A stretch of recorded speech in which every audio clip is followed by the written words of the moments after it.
자, 실장님, 이제 그러면 한가영 질의응답 이제 파트 세 번째, 면접에 대한 이 부분 두 번째 파트를 한번 가볼 텐데요. 아까 면접에 대한 이야기를 갖다 나누었는데, 이제 면접에 대한 이야기 조금만 더 나눠보도록 할게요. 거기 융합소양평가라는 부분에 대한 것이 관찰 면접에 포함이 되어 있어요. 근데 사실 이 융합소양평가 잘 모르겠거든요. 네, 이거에 대한 어떤 목적? 그리고 이거 얼마나 중요한지 우리 부모님들에게 좀 이야기를 좀 해주실 수 있을까요?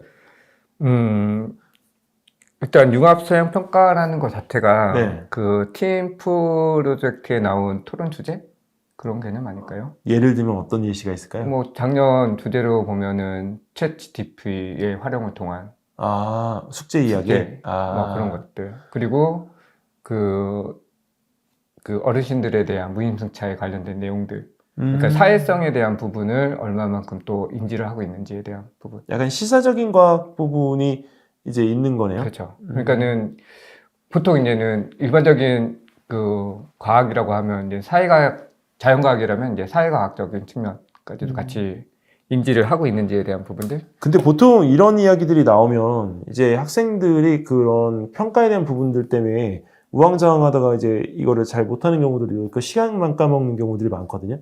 근데 이거를 꼭 찬반을 나눠야 돼요? 일단 찬반을 나누는 건 중요한 것 같아요.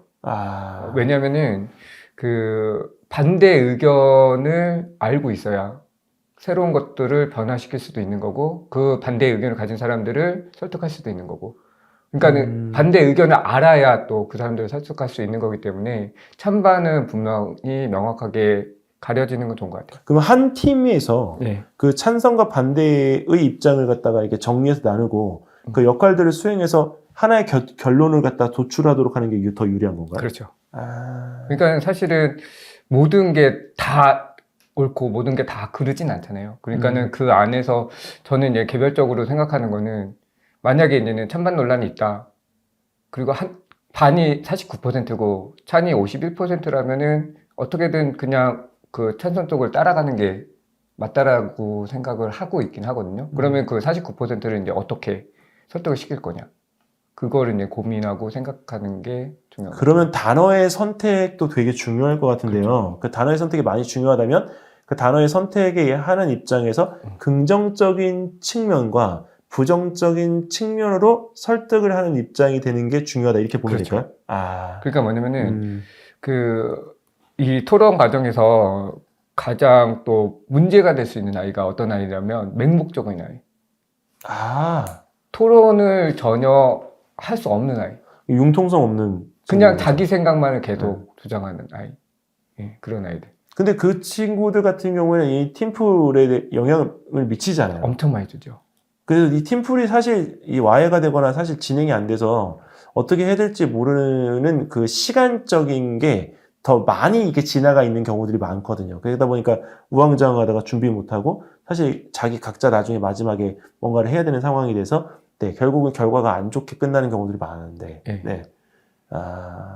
그런데 그런 경우는 어떻게 대처를 해야 돼요? 그러니까는 참 복불복일 수도 있는 상황인 게, 그 예전에 이제 경기과학영재학교에서 이제 토론을 했을 때 그 어떤 케이스가 있냐면, 제가 이제 분당 CMS에서 가르쳤던 아이와 대체 CMS에서 가르쳤던 아이가 이제 경기과학영재학교 현장에서 만났어요? 네, 3단계 전형에서 만나서 같은 조가 된 거예요. 그래서 3단계 전형이 끝나고 와서 분당 가서 그 아이한테 잘하고 왔어 했더니만 대체들 너무 잘해요 라고 하는 거예요. 저 떨어질 것 같아요. 그래서 잘 몰라서. 근데 대치에서 그런 수학 과학적으로 능력이 좋은 아이와 분당에서 본인이 부족하다고 생각하는 두 아이가 다 합격했어요. 그러면은 그 두 아이의 합격을 분석해 보니까 뭐였냐면, 그 아이는 모르는 거를 그 대치 아이한테 잘 물어본 거예요. 그리고 대치 아이는 또 질문에 대해서 너무 잘 대답을 해주는 거예요. 그러니까 몰라도 된다라는 거예요. 근데 모르는 거를 알고자 하는 노력이 더 중요하다는 얘기죠. 그 안에서의 그 활동, 네. 그 안에서의 어떤 본인의 태도, 이게 네. 되게 중요한 거예요. 그렇죠. 그러니까는 어차피 2단계 전형을 통과했기 때문에 기본적인 수학적인 과학적인 능력은 비슷하다라는 거예요. 그랬을 때 이 아이가 이제는 학교 생활을 했을 때 기숙학교라는 부분, 그 다음에 이제는 학교에서의 협력 활동에 대한 부분에 있어서 모르는 게 있으면 그냥 모르고 그냥 넘어갈 것이냐, 아니면 알려고 노력할 것이냐, 그리고 모르는 아이가 질문해 줬을 때 그거에 대해서 얼마나 잘 대답을 해줄 것이냐, 이런 전반적인 부분을 다 봤다라는 거죠. 그래서 그 두 아이와 그 조는 저는 합격한 케이스였고, 잘 됐네요. 또 어떤 케이스가 있냐면 다 쭉빼쭉പ്പെട്ട한 거예요. 근데 한 명이 그냥 몰아붙이는 거예요. 어떻게 됐을까요? 다 떨어졌을 것 같은데. 한 명만 붙었어요. 그 아이가. 이게 혼자 몰아붙이는 적극적으로 한 아이가. 그러니까 이 평가에 있어서도 그러니까 알려고 노력하는 자세? 그게 되게 중요한 것 같아요. 3단계 전형 가서는. 그러면 영재학교에서 이제 지금 얘기를 이렇게 해주신 거를 보니까 지금 이제 관찰 면접이라는 부분에 대한 게 토론이라는 그 단어 자체가 매우 중요한 것 같아요. 지금 보니까. 그렇죠. 이 면접에서 우리가 이 약간 1대1의 어떤 응대를 하는 것도 되게 이제 또 어떻게 보면 토론이라고 우리가 봐야 되는 거잖아요. 그럼 이 토론에 대한 형태의 면접을 갖다가 실시하는 어떤 이유? 그리고 이 토론에 대한 면접을 준비하는 데 있어서 학생들이 이것만큼은 꼭 중요하게 생각하고 가야 될 게 있다면 뭘까요? 그러니까는 모든 부분에서 토론은 경청인 거잖아요. 경청. 네, 상대방의 의견을 얼마나 잘 듣고 이해해주고, 그 다음에 만약에 내가 이제 반대 의견을 가지고 있다라고 했을 때 얼마만큼 내 의견을 잘 인지시켜주려고 노력하느냐. 그런 부분이 있지 않을까 싶어요. 약간 그러면 경청하는 데 있어서 필요한 그 시간적인 걸 견디는 인내심이 중요하겠네요. 그렇죠. 그러니까 거기서 이제는 성격 급한 아이들은 그냥 혼자 치고 나가는 거죠. 말을 끊어버리잖아요. 네. 그런 것들도 이제 안 좋은 케이스고, 그 다음에 또 제가 이제 면접 준비를 하면서 겪은 아이 중에 하나인데, 요즘은 그런 거 있잖아요. 이제 보편적인 인성? 이런 게 있으면 보편적으로 일반적으로 생각하기에는 이런 사고를 해줘야 되는 게 맞지 않나라고 판단되는 부분들 있잖아요. 그냥 보통 학생이니까 인성도 좋아야 되고 뭐 이런 것들. 네. 근데 이제는 자기의 생각대로 강하게 이제 주장하는 아이들이 있거든요. 그걸 이제는 고쳐주려고 계속 추가 질문을 했는데 그 아이가 저한테 한 대답은 그 압박 면접을 이기지 못하고 저 사상 검증을 하시는 거냐고. 저 깜짝 놀랐어요. 사상 검증. 저는 이제는 이 사고를 이제는 보편적인 인성 쪽으로 이제는 이렇게 하도록 이제는 유도를 하고 있는 상황이었는데 그거는 전혀 변화가 안 되더라고요. 뭐 사실 뭐 저희들이 이게 저가 잘하는 건 아니지만 애들하고 얘기를 듣다 보면 이게 제일 저는 이제 그 중점을 보는 게 단어의 선택이거든요. 그러니까 그 단어에 대한 선택이 이제 그 아이들의 어떤 부분에서 수준을 이제 결정한다고 좀 보기 때문에 사실 이제 대화의 입장에서는 그게 많이 이게 제가 관찰하는 부분이에요. 근데 요새 같은 경우는 이제 MZ세대 밑에 있는 세대이잖아요. 근데 MZ세대 밑에는 자기가 쏟아내는 단어에 대한 게 제한이 돼 있어요. 그쵸? 근데 제한이 되어 있는데 중요한 거는 그 단어에 대한 제한적인 부분들에 대해서 쏟아낼 수 있는 걸 정해놓고 말을 하는데 자기가 무슨 말을 갖다가 했는지에 대해서 정확하게 인지를 못하는 경우가 너무 많아요. 네, 그러니까 결국 단어의 뜻을 모르고 단어를 갖다가 나열을 하는 형태가 많다는 거죠. 그게 정말 저는 그게 좀 안타깝더라고요. 공부들을 이렇게 많이 했는데. 근데 오히려 수학 문제 같은 경우도 푸는 거를 보면 이제 사실 이게 앞뒤의 순서가 나열되는 게 명료하게 이렇게 깔끔하게 안 되고 앞뒤에 바뀌어 있는 상태가 너무 많잖아요. 그래서 말을 뒤죽박죽 하는 경우들이 많아서 사실은 이런 부분에서는 조금 우리 친구들이 이 경청에 대한 부분들을 이제 듣는 입장에서 좀 약간 이런 어떤 강연 같은 것들을 좀 많이 들어보는 것도 좀 도움이 될 거라고 저는 생각을 합니다. 네. 또 저는 만약에 저학년이라면 일단 독서 논술 필요하다고 생각이 들고요. 왜냐면은 책을 읽고 그 책을 분석하는 거, 자기 나름대로 생각하는 능력, 이게 중요할 거라고 생각이 들고요. 그 다음에 두 번째는 만약에 이제 이과 쪽으로 간다면 수리 능력, 계산 능력. 그러니까는 모르겠어요. 이게 이제 맞는 대답인지는 모르겠는데, 이거는 이제 개인적인 생각인데, 그 창의수학? 네네. 한다고, 그 다음에 아이들의 창의력을 높여준다고 해서 저학년 때 문장제 문제들을 좀 많이 풀리려고 하잖아요. 그러니까 영재성 수학 뭐 이런 걸 하려고 하는데, 사실은 나중에 가서는 뭐 때문에 문제가 되냐면 그 더하기 빼기가 안 돼서 문제인 경우 있는 애가 더 많거든요. 그러니까 더하기 빼기를 빨리 못해서 시간이 걸리는 상황이 되게 많아요. 그러니까 차라리 독서 논술을 통해서 문장에 대한 이해력이나 해석 능력을 기르고, 그 다음에 더하기 빼기 조금 많이 해서 계산 능력을 정확하게 해주면 오히려 계산 때문에 틀리는 일은 없거든요. 그러니까는 미리 뭐 문장제 문제를 풀어서 어려운 문제를 풀린다, 이거보다는 저는 개인적으로는 저학년 때는 완벽한 계산력과 그런 독서 논술을 통한 그런 다양한 분야에서의 그런 사고력을 길러주고, 사실 영재학교가 이제 1단계 전형에서 제시문이 많이 길어졌는데 이 제시문을 제대로 해석하고 판독하지 못해요. 읽다가 앞에 부분 까먹는 아이들이 굉장히 많아요. 이거는 분명히 수능에서도 연결되는 부분이 엄청나게 있기 때문에 차라리 긴 문장을 읽고 그걸 이해하고 해석하는 능력을 좀 더, 그러니까 문장제 수학 문제를 풀기보다는 긴 긴 글을 읽고 그 글이 뭘 이해하고 하는지, 그리고 이 글이 가지는 의미가 뭔지를 좀 조금씩 생각해 보는 게 아이들한테 더 도움이 되지 않을까 싶어요. 이번에 그 고등학교 1학년 애들 그 산모 봤잖아요. 그러니까 과학하면 1등급이에요. 근데 국어가 5등급이에요. 예. 근데 이제 문제는 지금은 이제 괜찮을 텐데 앞으로 가면서 이 과학이나 수학이나 이런 것들 다 등급 떨어지지 않을까 정말 걱정되거든요. 왜? 이게 본인이 문제를 갖다 이해하는 거가 안 되면 어렵지 않을까요? 어려워요. 네. 그러니까 지금은 뭐 등급이 이제 국어만 이제 보완하면 돼 이렇게 하지만 사실 그거는 네, 미래적인 관점에서 봤을 때는 어렵다고 봐야죠. 아, 진짜 공감되는 이야기입니다. 그럼 실장님, 저희가 이제 면접에서 이제 그 자기소개서라고 하는 부분에 대한 것들을 이제 가지고 이제 제시를 하잖아요. 근데 그 자기소개서에 보면은 꼭 탐구 설계했던 부분에 대한 내용의 그 요약을 해서 넣으라는 부분들이 있어요. 근데 이 탐구에 대한 부분을 넣어달라고 하는 것은 면접 때 활용하기 위한 것이겠죠? 일단 네. 한국은 네. 기본적으로 들어가고 다 들어가게 되는 상황이죠. 그러면 근데 서가형은 이제 탐구에 대한 부분에 대한 내용을 제시한 부분이 그게 정말 이 면접 때 활용하기 위한 건가요? 왜냐면 둘이 색깔이 너무 다르니까. 이게 이제는 학교 측의 입장과 이제는 밖에서 바라보는 입장으로 봤을 때는 네. 사실 그냥 학원 쪽에서는 서울과학영재학교는 웬만하면 서류 탈락이 없다, 뭐 이런 식으로 나오고 있기 때문에 그냥 그런 뭐 영재성에 대한 부분, 수학 과학 쪽에서 영재성에 대한 부분을 그렇게 뭐 자세하게 안 해도 된다, 이런 식으로 사실은 그 지도가 되고 있잖아요, 대치동 지역에서는.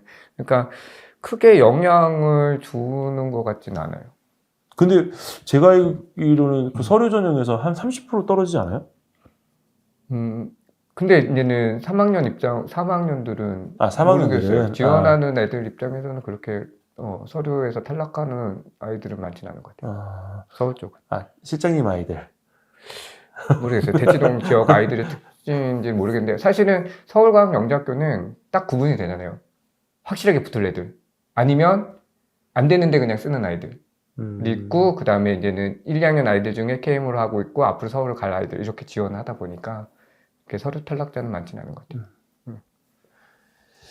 자, 그러면 여기 자기소개서를 갖다가 기반으로 하는 인성 면접에서 학생들이 알고 가야 될 게 있다면 어떤 걸 알고 가야 될까요? 아까 말씀드린 대로 네. 그 학생 기록과 연결된 자기 진로 사항에 대한 부분들, 네. 그리고 나라에서 요구하는 여러 부분들이 있잖아요. 인성 쪽은 뭐 봉사활동이라든지 아니면 리더십이라든지 아니면 협력이라든지 그런 것들. 그 부분은 다시 한번 짚어드렸습니다. 네, 꼭 알고 가셔야 됩니다. 자, 그리고 이제 영재학교 3차 면접에서 이제 보통 이제 학생들이 창의력하고 어떤 문제 해결력 부분에 대한 것들을 좀 잘 드러내야 되잖아요. 네, 근데 사실 이 창의력이라는 부분하고 문제 해결력이라는 부분에 대한 거는 확실하게 좀 구분이 되어진다고 하면 좀 이게 약간 모호해요. 좀. 네. 근데 이 부분에서 이 창의력과 문제 해결력에 대한 부분 중에서 만약에 진짜 구분을 한다면 약간 스파크적인 어떤 생각의 도출이 중요한 거예요? 아니면 이제 문제 해결력에 대한 부분이 정말 중요한 거예요? 근데 이거를 다 잘하는 친구도 있긴 한데 한쪽이 강한 친구들이 분명히 있거든요. 3단계 전형의 문제 유형들을 보면은 네. 창의력보다는 문제 해결 능력이 더 비중이 조금 더 있는 것 같은 느낌이 들어요. 그럼 스파크적인 부분의 성향보다는 오히려 진중하게 그 문제를 갖다가 이렇게 잘 차분하게 분석하고 네. 해결할 수 있는 능력. 그럼 문제 해결력에 대한 부분이 더 중요한 포인트다. 왜냐면은 실험 평가를 한다 하더라도 직접적으로 실험을 한다 하더라도 네. 실험에 대한 결과가 중요하잖아요. 이미 학교 측에서는 다 실험을 검증해보고 이게 이런 결과가 나올 거다라고 예측을 한 상황이니까 그 실험을 얼마만큼 잘 진행했냐가 중요한 거지. 얘가 독창적으로 이렇게 해서 새로운 걸 만들어냈다? 사실 이거를 보지는 않을 것 같아요. 올해는 어떻게 결과가 좋으실 것 같습니까? 어차피 합격자는 결정이 되어 있잖아요. 인원수는. 학교마다 인원수는 뭐 정해져 있고. 그 대신 그 전반적인 분위기는 어떠냐면은 코로나의 영향을 가장 많이 받은 아이들인 것 같아요. 올해 아이들이. 올해 3학년들, 1학년, 2학년도 마찬가지죠, 사실. 딱 그 세 개학년이 코로나 세대니까. 그러니까는 가장 공부를 많이 해야 되는 초등학교 6학년, 중학교 1학년 때 치고 나가지 못했다라는 거. 그래서 어느 정도까지 수학은 어머님들이 놓지는 않으셨던 것 같은데 과학 부분에서는 조금 손을 놓으신 경향이 조금 있으신 것 같아요. 그러니까 전반적인 추세인지 모르겠지만 수학은 그냥 예전하고 비슷비슷한 것 같은데 과학적인 능력은 조금 떨어져 있는 상황인 것 같아요. 참 그런 경우가 있더라고요. 뭐냐면 나는 전혀 생각이 없었는데 학교에서 아이를 불러다가 영재학교 지원을 해보세요. 이렇게 얘기하는 경우들이 있더라고요. 그런 경우는 영재학교 지원에 대한 부분에 약간 욕심을 내도 될까요? 만약에 자기가 어느 정도 수학과 과학에 대한 이 선행학습의 밸런스만 좀 맞아주면? 일단은 밸런스가 있다라고 하면 준비하는 것도 나쁘진 않죠. 어차피 중요한 건 2단계를 통과하냐 못하냐가 더 중요한 부분이 있어서 그 2단계 전형 자체가 창의성 문제 해결력 평가라고 하지만 어떻게 보면 이제 지필 평가의 형식을 갖는 거기 때문에 명확한 답이 있을 수 있거든요. 그러니까 그거를 풀어낼 수 있는 능력이 있다면 뒤늦게 이제 해볼 만한데 그냥 학교에서 아이가 보여지는 그런 그 학교 생활 부분 뭐 내신이라든지 이런 게 좋고 인성도 좋고 뭐 이런 거 다양하게 좋아서 한번 써봐라 라고 하면 사실은 주변 아이들과 비교해서 2단계 전형을 통과할 수 있냐 없냐를 평가를 한번 받아봐야죠. 근데 작년에 대치에 있는 이제 중학교들에서 영재학교 실적이 정말 좋았잖아요. 근데 올해는 어떻게 예상을 하세요? 어차피 대치만큼 많이 준비하고 많이 공부하고 인원수가 많은 곳은 없잖아요. 그러니까 당연히 많을 수밖에 없는 상황. 그럼 올해도 대치동에서 영재학교 입시, 과거 입시는 네 역시 그 중심에 있다. 그럴 수밖에 없는 것 같아요. 근데 이제 그거를 많이 조금 그 벗어나 보려고 노력하는 게 이제 영재 학교 측인 것 같아요. 아까 지역적인 우발로 대치 집중적인 부분을 이제 조금 벗어나 보려고 하는. 그래서 지역 우발이 많이 신설이 되는 것 같고. 그러니까 지역 우발이 되면서 옛날보다는 대치 상황이 좋진 않아요. 알겠습니다. 자, 이렇게 영재학교 면접에 대한 어떤 전형에 대해서 학생과 학부모님의 깊이 있는 이해, 효과적으로 준비할 수 있는 부분에 오늘도 도움을 또 주셨습니다. 네, 오늘 참여해주신 황희경 실장님에게 어머님, 또 깊은 감사드리면서 모두 박수 한번 쳐주세요. 감사합니다. 다음에는 또 뵐 수 있나요? 뭐 불러주시면 제가 가지고 있는 생각들에 대한 부분에 뭐 얘기들은. 근데 실장님, 근데 휴가 안 가세요? 휴가? 이게 애들 이렇게 한번 이렇게 딱 몰입하고 정말 집중해서 하고 나면 이게 약간 이게 탁 떨어지는 느낌으로 또 어디 다녀오셔야 되는 거 아니에요? 차마 말씀을 못 드리겠네요. 그래서 조금 휴식이 필요할 때는 저도 쉬고 싶어요. 근데 진짜 쉴 수가 없어요. 이게 항상 학원에 있다 보니까 이제 본의 아니게 생기는 일들이 많잖아요. 그러니까 이 예상치도 못했던 일들이 생기거나 또 여러 가지 일들이 있다 보면서 처리를 해야 되니까. 그리고 모든 선생님들의 기본이 본인이 가르친 아이들이 많이 합격했으면 하는 바람이 있지 않을까요? 나중에 좀 기회가 되시면 대치에 계신 날, 네, 제가 술은 못하지만 저도 술은 시원한 못 맥주 한 잔, 네, 아 그럼 안주라도, 마셔요. 술을 안 마시죠. 네, 그럼 치킨, 네. 네, 닭 잡으러 가죠. 네, 그러면 오늘 여기까지 진행하고요. 또 다음번에 좋은 기회로 또 인사드리겠습니다. 감사합니다. 네.